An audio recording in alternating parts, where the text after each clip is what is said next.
What's up, the YouTubers and fellow riders? Kim is back at it again in the garage, cooking up another DIY for you. Today, I'm going to be showing you how to troubleshoot your STVA C28 code issue.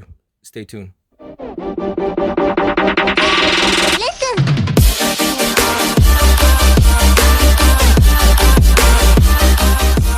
So it's been about 2 or 3 years since I first put up the video, the C28 code fix, and that video was a huge success. It helped out a lot of riders, saved a lot of people a lot of money. It basically broke down how to do the repair, but I never actually discussed the issue that happens with the STVA. And this is actually just basically a motor, and inside this motor we got coil windings in here. So once you take this apart, you take these 4 screws out, you open this up, you're going to see nothing but more than a coil wrapped around in here, and those coil ends actually connect to these points right here. So this is one side of the coil and this is the other side of the coil. Now basically, if we put our meter here on this one in here and one in there, we're basically making the same connection going across from the coil windings. So I'm going to go ahead and test this for you. Now what I got here now is my digital multimeter. I have it on tone, and it's simply going to provide a signal for us to let us know that we have connectivity from one end of the wire to the other end of the wire. And as you can see, you can hear from the tone, we have a solid connection going through here. And if we test this side as well, you can see that we have a solid connection going on here. But currently at this moment, I am receiving a C28 code FI indicator or fault indicator on my gauge cluster. And I get a lot of questions about this, about the C28 code. And a lot of people say, well, I went ahead and I tested it and everything seems fine. It tests fine. I get all the results that I should. Now, what people don't understand is the fact that during your ride, the reason why this breaks is because, one, is a poor design, and basically this board is just sitting here with the coupler on here, and the bike has a lot of vibration going on. And since we have a board here, this should have never been put here in the first place, and that's why Suzuki went ahead and changed it out for a pigtail. Now we got wires, and you'll see on the Busas and the later models that we now have a pigtail coming out here with a connector on that, and that's to help eliminate the issue of the board vibrating so much with the engine when you rev it up and at high RPMs. So what's going on here is basically this is basically breaking because the fact that we have an extreme amount of vibration coming from the engine, and this is just vibrating back and forth, and it basically breaks these welds free right here. Now you saw that we went ahead and tested this right now, and it tested just fine. We got a positive signal that letting us know that we have connectivity from end to end on that coil. But what you are not seeing on the inside is that once vibration occurs and this thing is wiggling back and forth, if these welds are broken anywhere inside here, just because we have a signal here off the bike doesn't mean that this is not broken. Okay, so we're going to go ahead and test this right now, and I'm going to prove my point right here. So as you can see, we have 4 connectors in here. Let me go ahead and put a light on there so you can see a little bit better. We have 4 prongs inside here, and each of these prongs right here connect to these 2 points right here. So we got one prong here that connects to here and one prong here that connects to there. So, and the same goes for the opposite side. Now you saw that we went ahead and retested it, and we have a signal. We have proof positive that this is actually functioning as it should. But if we take it one step further, now I'm going to go ahead and put some alligator leads on here because this is not this doesn't provide a real good connection. So I'm going to go ahead and grab some alligator clips, and I'm going to clip them onto the ends right here. Right, I'm going to put green for ground and yellow for my hot. Right, and we're going to move this off to the side.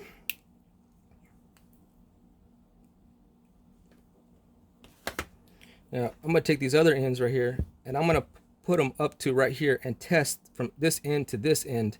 Now this would be your connector going to your ECM, and your ECM is basically reading the signal from here, and through its maps it's adjusting the way the throttle position sensor adjusts the butterflies or the secondary butterflies. Okay, so if it doesn't see the signal coming from here, it's going to throw a fault indicator light on your gauge cluster. So I'm going to go ahead and test out these right here. So if we go ahead and put this alligator clips right here, and we go ahead and test up here, you see we get a sound. Okay, that's letting us know we have proof positive that this is working. Well, let's take it a step further. Okay, so I'm going to test that one, and then we're going to go ahead and test this end. It should be the same, because basically it's just a wire going around in a big circle inside here and coming out the other end. So okay, proof positive, it is working. Okay, so we'll go ahead and put this one back on the bottom, and we're going to clamp this alligator clip here. Now we're going to simulate vibration that occurs during your ride. Now if we wiggle this back and forth, nothing should happen, because we should have proof positive that we have a connection. Now that is what is occurring and causing your C28 code, which tells us that we have a broken connection right here. Now if I go ahead and put this on this side and we wiggle it back and forth, we have nothing. We know that that pin is fully secured by that solder weld right there. We move back over here, and now you can see the issue.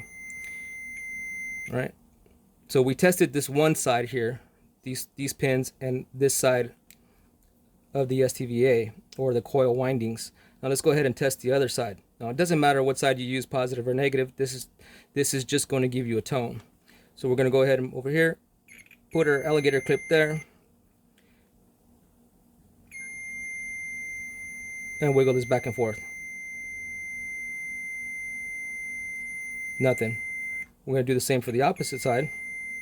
Wiggle it back and forth. Nothing. We'll move our clip over to the top one.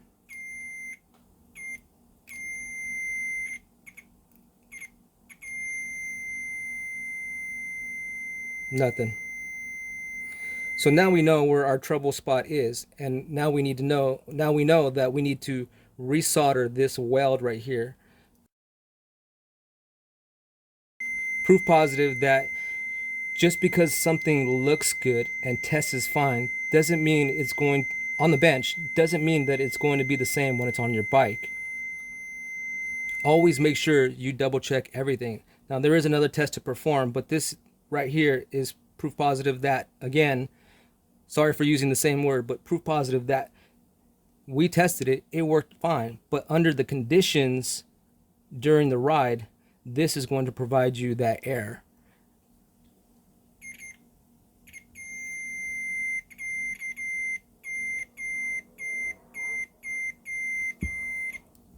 All right, guys, so the only thing left to do is go ahead and re-weld this and make sure there's a solid connection. Perform the same test that we did right now after our welding is done, and if all goes good, reassemble it and put it back together. Now if you didn't catch my other video, go ahead and catch the C28 video. I'll try to put the link up right here in this card, and this way you can go ahead and see for yourself the whole process on how to go ahead and do this repair yourself.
you stole my heart of gold after my silver soul.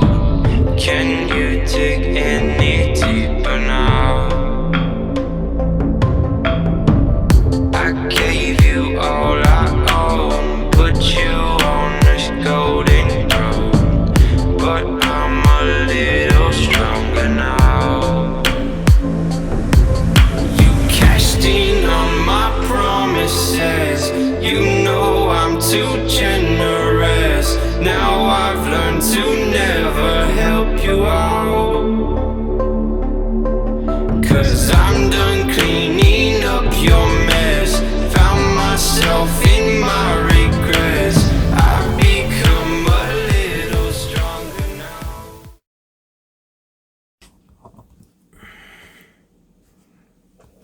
Alright guys, so we finished up. I reassembled the whole thing. This is it now. All the traces are now reinforced. We don't have to worry about the solder welds breaking off from the circuit board or the pads on the trace, because we reinforced them with wires now. Now we have a constant connection going all the way back into here, so we know that it's not going to interfere.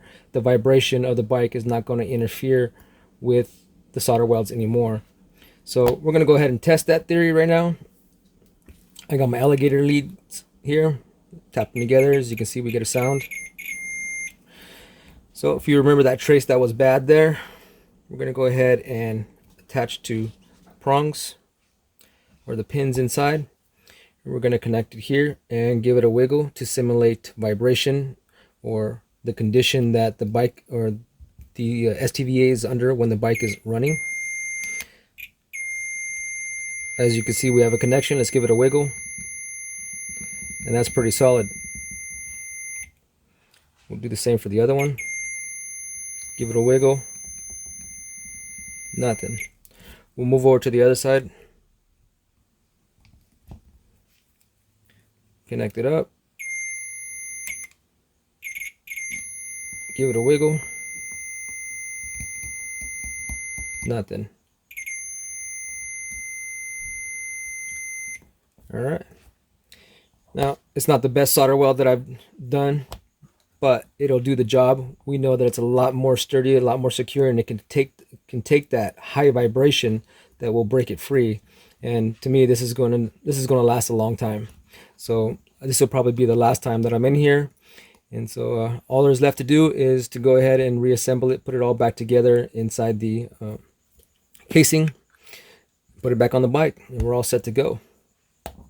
So as always, guys, don't forget to like, subscribe, and share.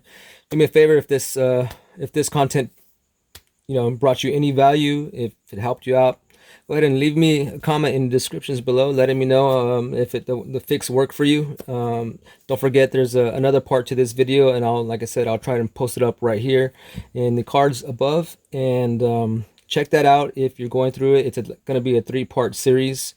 And this would be the final part if you have to get in here and do this yourself.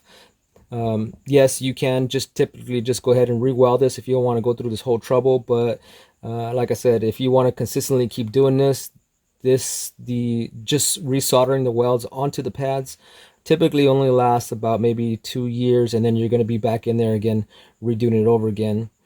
If you get in here one time, at least one time, it would definitely benefit you to go ahead and solder in some new welds, solder in some new wires, my bad, and beef up those welds, And if you break a pad, don't worry about it. You can always put in your own little trace. You can always run your own wires in here from the contact points, the 4 contact points inside here, as you saw earlier.